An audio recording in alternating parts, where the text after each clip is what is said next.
अगर आप भी चाहते हैं यमुना म्यूजिक के ऑडियो वीडियो सबसे पहले आप तक पहुंचे, तो हमारे चैनल को सब्सक्राइब करें और साथ ही साथ बेल आइकन को दबाना ना भूलें, ताकि सभी वीडियो आप तक पहुंचे। धन्यवाद।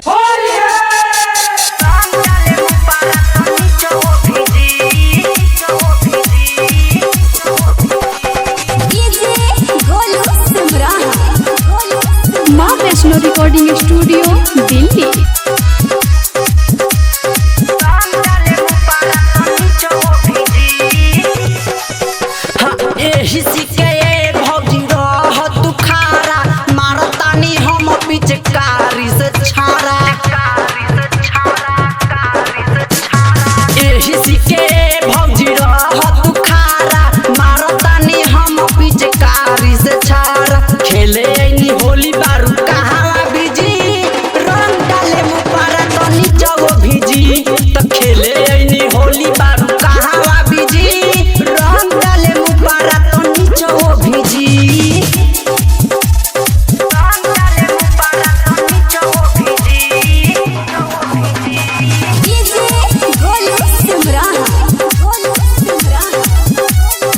माँ वैष्णो रिकॉर्डिंग स्टूडियो दिल्ली।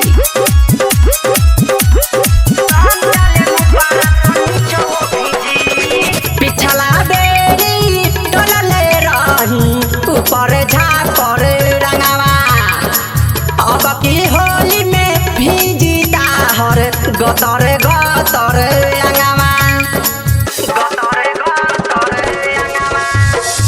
पिछला बेरी टोलले रही ऊपर झापर रंगवा, अब की होली में भीजीता हर गतर गतर रंगवा।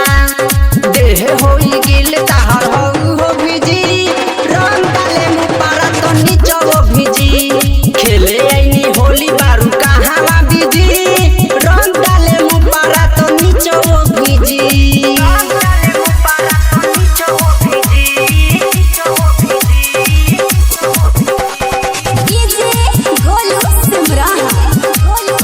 माँ वैष्णो रिकॉर्डिंग स्टूडियो दिल्ली।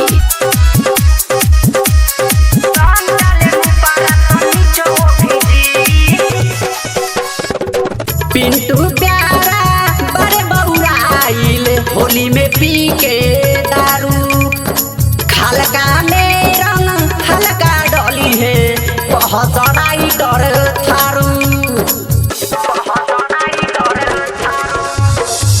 पिंटू प्यारा बड़े बउराइल होली में पी